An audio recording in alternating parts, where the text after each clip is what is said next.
Kinilala at binigyang parangal ang 42 natatanging kooperatiba sa lungsod sa ginanap na Most Outstanding Cooperative Awards 2024 na pinangunahan ng City Cooperative Development Office nitong Martes, November 26 sa City Convention Center. Ang taunang pagpaparangal sa mga kooperatiba ay nagsisilbing pagkilala sa kanilang tagumpay at dedikasyon na nagbigay ng malaking kontribusyon sa kanilang mga miyembro at kinabibilangang komunidad. May malaking papel sa pag-unlad ng ating komunidad at ang araw na ito ay isang pagkakataon upang kilalanin ang mga kooperatiba at leader na nagsilbing modelo ng pagsusumikap at tagumpay. Hindi maitago ang saya at ngiti ng mga miyembro ng bawat kooperatiba habang formal na tinatanggap ang kanilang sertipiko ng pagkilala. Dito natin maipapakita yung ating taos-pusong paglilingkod, yung pagmamalasakit sa lahat ng ating ginagawa na hindi lang sabi nga ginagawa ko ito ng may pag-ibig at pagmamalasakit kaya ganun ito kahalaga sa akin. Ipagpatuloy po natin ang ating mga tungkulin. Alam ko po na sa tamang panahon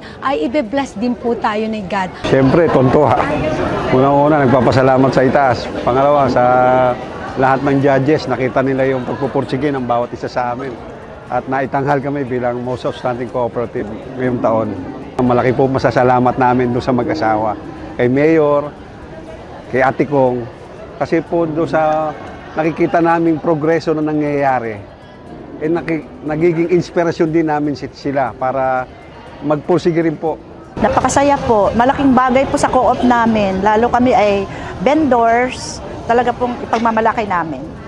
Lalo po yung mga vendors, yung mga nagbibilao lang, nakakahiram ng puhunan. Nagpapasalamat kami kay Mayor Arthur Robes at sa kay Congressman Rida Robes sa pagbibigay ng halaga sa mga kooperatiba, hindi lang po sa co-op namin, sa lahat po ng kooperatiba. Ayon kay Dayan Baleza, Cooperative Development Specialist ng Cooperative Development Authority ng Bulacan, naging matagumpay ang pagpapalaganap ng kooperativismo sa lungsod dahil sa mahusay na pamumuno ng magkatuwang serbisyo, Mayor Arthur B. Robes at Congresswoman Florida P. Robes. Ang province of Bulacan kasi, yan talaga yung isa sa pinaka-successful na provinces in terms of cooperativism.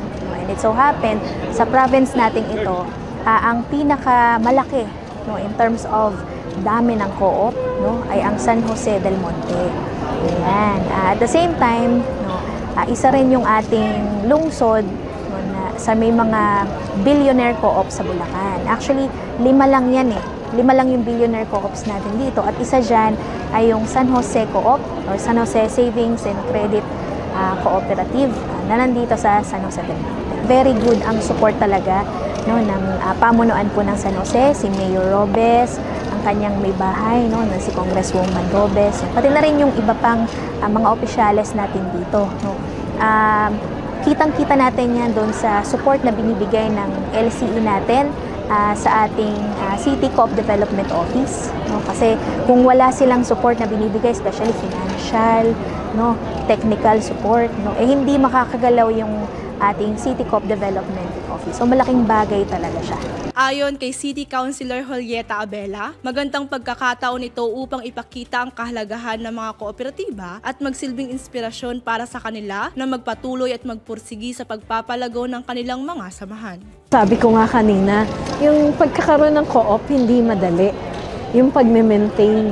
Pero dahil dun sa mga awards, it inspires them more to do better. Sabi nga natin, mahirap. Pero hindi ba, kahit na ikaw, pag may mga award ka sa school, parang gusto mo, next year, I'll do better. Yung hindi ka ngayon nakakuha, I'll do better. Diba? Yung ganun. Kaya ito ay importante.